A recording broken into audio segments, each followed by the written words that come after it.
आंनि बियादै फिसा अरुण ब्रह्म हाबाफारियाव बिथांमोना हरखाबै नुजाफैनानै जोंनो माखासे जानाय लोंनायजों लोगोसे दै लाबोना फैदों। जोंनो माखासे जानाय लोंनाय लाबोनानै लोगोसे जोंनि गामि हारिनि खौसेथिनि माबोरै जोंनि अरुण ब्रह्म बायदि बिथाङा दिनै नङा गाबोनबो जाहाथे जोंनि बर' हारिनि हारिमुखौ हासारनि गोनांथि गैया। हाग्रा दांनांगोन नामा? हाग्राखौ एसे दांनो गोनां जायो। सिननि मालिका बे नामखौ फोरमायदो। राखेब मानसियाथ' राखेब खेब नङा माथो। खुलुमबाय गासिखौबो आंनि चेनेलाव बरायबाय। बे समाव आं फैलाव फोथारनि गेजेराव जितु आबादारिफोरजों मोनसे गोदोनिफ्राय जितु जोङो परम्परागत जिहेतु सावरि बादालि जालायनाय थारैनो दुब्लि दुब्लि रायजो राजाफोरनि ज' दिनै बे समाव तादुनिया 2 नं तादुनिया गामिनि बे फोथाराव दंफैयो। दा बेसेबांबा गुवार फोथारखौ सोरगिदिं केमेरा पार्सन बिथांखौ दिन्थिनो थाखाय खावलायबाय। मानो होनबा बियो नुहुरस'हायै रोमै बे फैलाव फोथारानो जाहैबाय। बे फोथारनि मुंखौ रोमै रोमै नुहुरनाय बे ओनसोलनि जोंनि सानजारि नोगोर सिमोनसापुरि ओनसोलनि सबसे गुवारसिन फोथार, जाय फोथाराव जोंनि बे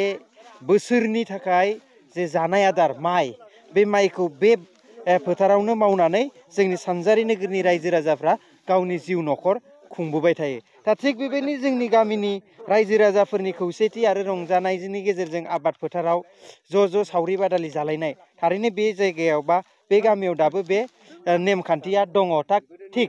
दङ। बेनिखायनो बे गामियाव आं दान्दिसे आंनि जितु लोगोनिनो न'खर, आंनि बे गामिनि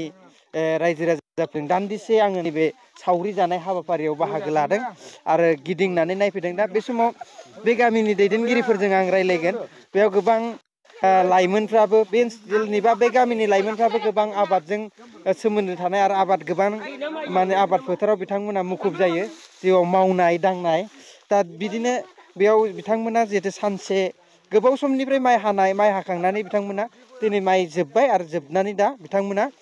जितु माइखौ न'निफ्राय न'आव लांनो थाखाय आजिखालि दांग्रि हिसाबै लांला, आजिखालि नैफोर मेचिन, ट्रेक्टरजों मेचिन, माइ नाग्रा बे मेचिनफोरजों दुब्लियावनो नानानै बिथांमोना न'आव बाख्रियाव सोहैयो। दा बे दानि जिहेतु आपडेट गोदान मुगानि जाफैबाय। गोदो जिहेतु जोङो न'आव लांनानै माइ दांग्रि लांनानै न'आव मारा नायोमोन। दा बे कालसारा जोब्बाय। दा दुब्लियावनो मेचिन, जितु दानि जुगजों गोरोबनाय मेचिन दं हिसाबै बिथांमोना मेचिनखौ लाबोनानै बे दाबो बिथांमोना मेचिनजों सावरि बादालि जालायनाय बे हुदाखौ बिथांमोना लाखिबाय दं आरो। दा बे समाव बिथांमोननि दैदेनगिरि बिथांमोनजों सावरायगोन। जा गिबियावनो आदाखौ आंनि चेनेलाव बरायबाय, खुलुमनाय थाबाय। नामखौ फोरमायनो खावलायबाय। आंनि मुङा जाहैबाय, गामिया जाहैबाय तादुनिया 2 नं तादुनिया बर' गामि। दा नैबे फोथारनि नामखौ मा होनो? ओमफ्राय आंनि मुङा जाहैबाय दिपेन सरगियारि। नैबे फोथारा जाहैबाय जोंना द' फोथार आरो ओरैनो बे द' फोथाराव जोंना दिनै बर' हारिनि गोदोनि बायदि जि निति बायदि बे नियम बायदियै जोंहा सोरखौबा मुगैनायनि गोनांथि गैया। जों अनलायलायनानै जिथुनाखि न'खरसे सोरबा थालांबाबो जोंना बोखांजोबलायनायनि खोथा थायो। माने सहाय होलायनाय थायो। बेजों लोगोसेयै दिनै अरुण भाइया आंजों मोनफैदों, बिराद गोजोननाय मोनदों। गोजोननाय थाबाय। Thank you. ओंखायनो जोंना दिनै द' फोथारा हमनानै ला माबासिम थायो, डिसेम्बर लासिम थाहैयो। बे बेलायै जोङो दिनै जोंना खेथिया जोबाखै। बे बेलायै जों दिनै सहाय सुबिदायै जों सहाय होलायलायनानै जों खेथि मावो। मावनायनि गेजेरजों दिनै जोंना जोबाखै जेला दिनै अरुण भाइयाबो मोनफैबाय, बिराद धन्यबाद। बेनि गेजेरजों जोङो दिनै सहाय होलाय दा बारा न'खर बेसेसो दंबावो? बारा गैला, दा गोब दङबा जोंनाव 6 घरसो दंबावो आरो। Thank you. 6 घरसो दंबावो ना? 6 घरसो दा दंबावो। बिथांमोना माने साफ्रोमबो न'खराव जिहेतु सावरि जालायनानै बयनिबो माइ आबादफोरनि दुब्लिनिफ्राय गासैबो गथायनानै होलाङो आरो। दा बेफोरबायदि बे हाबाफारिखौ बिथांमोना लायो। दा बे समाव जोङो माफोर बुंनो? आंथ' जेबो बुङा, नोंखौ बोरै बुंनो जोंना आंनो होजोबदो। नैबे जाहैबाय नैबेखौ मेचिननि मालिका बे। नामखौ फोरमायदो। राखेब मानसियाथ' राखेब खेब नङा माथो। गोजोननाय थाबाय जा अरुण ब्रह्म फंबाया जोंनि बर' हारिमुखौ मोजां मोननानै बिथाङा दिनै होदाव होसारै फैनानै बेसेबा गोजान दुब्लि बारियाव बेसेबां गोजानाव बिथाङा गारिखौ दोननानै गावनि बाइकखौ दोननानै बर' हारिमुखौ गोसोखांनानै बिथाङा दिनै बर' हारिमुफोरा ओरैबायदि मावनानै जादों गोदोनि हारिमुखौ दिनै बुरखांफैनो थाखाय अरुन फंबायनि सायाव आं गोजोननाय थाबाय लोगोसे जोंनि बर' हारिफोरा दासिमबोदि गामियाव थानाय रायजोफोरा खौसेयैनो गोदोनि सावरि जानाय खौसेयै सोरनिबा न'खरनि दुखु सुखुखौ माने हेल्प होलायनानै सोरनिबा थालांनाय आबादफोरखौ थिखांनाय नेमफ्रा जोंनिफ्राय दाबो जोबाखै जोंना टाउन सहराव गैयाबाबो जोंना गामि सहराव दिनैसिम गासिबो खौसे जानानै सोरनिबा न'खरनि थालांनाय आबादफोरखौ गायना होनाय जांख्रा जानाय जोंना जांख्रा खासि जांख्रा माइ जांख्रा बे सोदोबा जोंना दासिमबो जोंना सोलिगासिनो दं नंखायनो अरुन फंबाया दिनै जोंनि बेसेबां गोदान रेउ गावनि गोसो गोरबोजों गाबखांनानै गावनि बिसिगिनि खासि जांख्रायाव फैनानै जोंनि गामिनि हाल सालफोरखौ जुदि बिथाङा दिनै मावनाय दांनाय जोंनि गासिबो खौसेथि जानानै जोंनि सोरनिबा न'खरनि माइ थालांनाय सोरनिबा न'खरनि माइ हानि थालांनायखौ जोंनि खबर लाफैनो थाखाय बिथाङा गोजोननाय थाबाय बिथां अरुन ब्रह्मआ जोंनि थाखाय दै लाबोदों जोंनो जानो ब्रेड लाबोदों बिथाङा जथेस्थ' जोंनो दै लाबोना फैदों जोंनो माखासे जानाय लोंनाय लाबोनानै लोगोसे जोंनि गामि हारिनि खौसेथिनि माबोरै जोंनि बर'फ्रा बोरै दासिमबो गोदोनि आसार खान्थिखौ गारालासिनो दिनैसिम बे खौसेथियै जेनेबा जोंनि आबाद मावनाया माबायदि जों सोलिगासिनो दं बिथाङा बे खबर लाफैनो थाखाय आं अरुन फंबायनि थाखाय गोजोननाय थाबाय रोजा रोजा साबायखर थाबाय बर' हारिनि गासिबो जारिमिना जाहाथे अरुन ब्रह्म बायदि बिथाङा दिनै नङा गाबोनबो जाहाथे जोंनि बर' हारिनि हारिमुखौ जे बिदि बिथाङा निउसावबो फोसावनानै जाहाथे जोंनि हारिमुखौ थांना थाबाय थाथों बेखौनो आं गोजोननाय थाबाय गोजोन्थों गोजोननाय थाबाय आदानिसिम बिथाङा जि बाथ्रा बुंबाय थारैनो जों गोदोनो जोनोमनिफ्रायनो जों खौसे आरो सावरि बादालि जालायनानैनो जों न'खर जिउ बा गामिखौ दैदेनबोदोंमोन दा नैबे हारिमुवा गोबां जायगायाव हयथ' गोमालांनो हमदों नाथाय नैबे थादुनिया 2 नं थादुनिया गामिया दिनै आं फैनानै नुफैबाय थारैनो न'खरसेयाव सासे सानै हायो जिहेथु दुब्लियाव साफ्रोमबो न'खरनि जिहेतु माइ आबादखौ जयै बोखांलायनाय मदद बेयो मोनसे बाख्नायथाव आरो गामिनि मोनसे खौसेथिनि सिनायथि थारैनो बे खौसेथिया जोंनि बोलो आरो बे खौसेथिया जोंनि सिनायथि दा बे अनलायनायनि मोनसे नेरसोन दा बेफोरनो जाबाय ट्रेक्टर लारि लारि आरो गोबां माइखौ दुब्लिनिफ्राय लाना थांबाय दा मोनसे बाथ्राखौ आं मिथिनो लुगैनाय आदैनि ओरैनो बिगासेयाव बेसेसो मन मोनो बेखौ मिथिनांगोन रायजोफ्रा जाहाथे जोंनि ओनसोलनियाथ' मिथिखायो ओरैनो आदै बेसेसो बिगासेयाव ओरैनो खै कुइन्टेलसो खै मनसो जायो इयाव खुलुमबाय आंनि मुङा बिमल बसुमतारी दा जोंनि दहलायाव आबाद मावनाया मथा मथि जोङो दा रनजित आबादाव ओरैनो 20 मनसिम थाङो रनजितआव बेनिफ्राय दा माइसालिया 15 मनसिम 16 मनसिम थांदो आरो दा इयाव माइ रनजित गायो ना माइसालि गायो दा रनजितबो गायो माइसालिबो गायो आरो गलाय मोन्देर आरो जाय जिखौ गोसो आरो ना जाय जिखौ गोसो बेयाव हासार होनो गोनां जायो नामा बेयाव हासारनि गोनांथि गैया हासारनि गोनांथि गैया जोंना हाग्रा दांनांगोन नामा हाग्राखौ एसे दांनो गोनां जायो एसे आरो ना एसे दांनो गोनां बेबो जायो बिराद दांनांगौ गैया एसे गेजेर गेजेर आरो सोरनाबा जायो सोरनाबा जाया बेफोरबायदि जानो गोनां जायो आरोखि बेयाव ओरैनो रायजो जानाया बेसे बोसोरसो जाखो मथा मथि जोंनि इयाव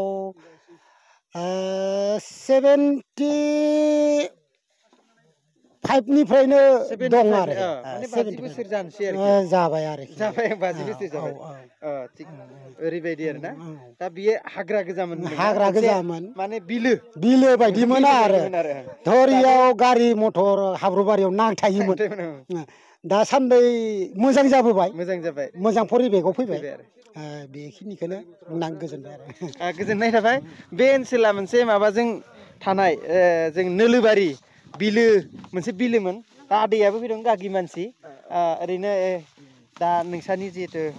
न'खरावनो बे सावरियामोन ना दिनै आंनि न'खरावनो गोजोननाय थाबाय बेलासे समनि नोंथांमोननिसिम आं खुलुमनाय बावनाय थाबाय आं दिनै आंनि बियादै फिसा अरुन ब्रह्म बिथाङा आंनि दिनैनि माखासे रायजोखौ लाना मावनाय हाबाफारियाव बिथांमोना हरखाबै नुजाफैनानै जोंनो माखासे जानाय लोंनायजों लोगोसे नोंथांमोना बे मबाइलाव नुदों माइ दांग्रि आरो ट्रेक्टर बे गारियाबो बे आंनिनो न'खरनिखा आंनिनोखा लोगोसे जोङो न'नि न'थामनि बे आंनि बैनायनि माइ नाग्रा मेसिन जों दिनै माखासेबो गाजा गोमजायै फुंनिफ्राय फैनानै जोंनि जोबथा हाबाफारि जायनाखि जोंनि दुब्लियाव मावनो गोनांखौ जों दिनै फोजोब्बाय आगौ दंबावो जोंहा न'ब्रै न'बासो जों गाबोननिफ्राय इखौ जों नांहैसिगोन माने माबायदि मोनो दे बेबायदि ज' ज' खामानि मावनानै जों बहुद मोजां मोनो मानो मोजां मोनो होनबा जों न'खरसेखौ आंनिखौ जोबदो होननानै जों सिरि थानो लुबैया गासैखौबो जों खौसेयैनो फोजोबना लांनो लुबैयो माने जों माने नेना ज' जों मोजां रावखौबो गारलाङा आरो ना जों गारलाङा माने जेसेबांखि मावा जेसेबांखि माव सोरनियाबा 10 पुरा सोरनियाबा 20 पुरायानो जा जों बेबायदिनो खौसेयैनो गायखांनायावबो गायखाङो हानाय समावबो बेबायदिनो दिखांलायना जोङो गामिनि आबादखौ दिखांना लाना थांनाय जायो गोजोननाय थाबाय खुलुमबाय जय जाथों मानो होनबा बे दुब्लियाव जायहा हा दं बेहा माने लोखि दं होननांगोन आरो मानो होनबा गिदिर बाख्रि गंफा गंफा बाख्रिया गुबुं माने बुंजासे नुगोन आरो बेयाव जुदि फुरासे माइ गायोब्लाबो नोङो 60 मन माइनि मालिक मोनजागोन आरो जाय 10 पुरा 20 पुरा बे गायदोंथ' बेथ' एभेलेबल आरो मानो होनबा 20-25 मननि गेजेराव बेयाव माइ आबाद मोनो आरो ना 80-90 लागै सोरनियाबा बाख्रिया हा बुरजा बुङो माइनि बाख्रि आरो बेयो ना सनानि दुब्लि थारैनो बे समायना नाराफोरखौ नायनानै मिथिखागोन नारानि महर आरो बेथ' आं एसे गाहायावसो दं जुदि माइ हानानै नैबेसिम जाहाथे बे माइ थानाय समाव हाबोबा बेयाव मानसिखौ नुवाना नङा जोंनियाव ओरैनो हमना आं 4-5 फुट दङ आं जेने तेने आंनि खानायखौ बिजौखौल' नुहरो आरो ओरैबायदि आरो 5.5 फुटनि गोजौआव 5.5 फुट 5 फुटनि गोजौआवबो जायो आरो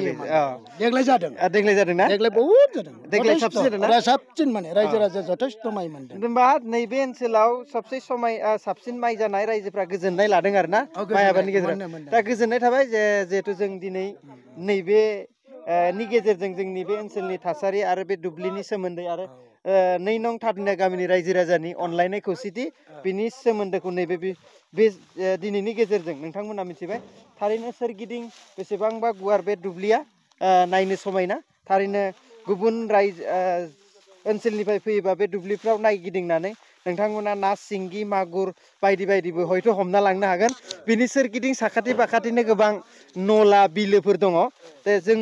सानजारि नोगोर सिमोनसापुरियाव गोबां ना मोनो मागुर सिंगि थेंगोना बायदि बायदि मोनो होननाया नैबे दुब्लिनि साखाथि बाखाथि बिलोआवनो आरोखि सेरावनो आरो दा बिनिखायनो बे ओनसोलनि रायजो राजाफोरनि सेहेरा पाति मद' नुगोन बोलो गोरा नुगोन बेखायनो बिथांमोना पुस्त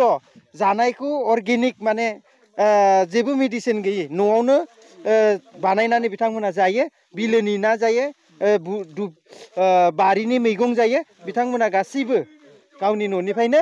बे गासैबो जानाय मुवाफोरखौ न'आवनो बानायना लायो आरो संख्रि एबा थावनि अनगायै थावाबो बेसर फेरेदनानै जानाय जायो माथ्र मा होनगोन संख्रि गुबै संख्रिनि थाखाय आरोखि दा बेखिनियानोमोन गुबै जोंनि दिनैनि नोंथांमोननि गेजेराव भिडिअ बानायनायनि गुबै थांखिया गोजोननाय थाबाय बयखौबो खुलुमबाय लोगो मोनलायबाय दुब्लियाव फैनायनि थाखाय दिनै अरुनबाया जे दिनै फैनानै जे जोंनि 2 नं थादुनिया गामियाव फैनानै दिनै बे दुब्लियाव फैनानै जोंहा अरुन भाइया भिडिअ बानायनो थाखाय बिथां अरुन भाइनि थाखाय रोजा रोजा साबायखर थाबाय बेजों लोगोसेयै अरुन भाइया अराय आलो गोजोननि थाखाय अराय जिउ लावथों अराय थांना थाथों जों लोगो मोनलायबाय थाथों बेखौनो धन्यबाद जासिबाय जों खुलुमलायनाय थाबाय गोजोन्थों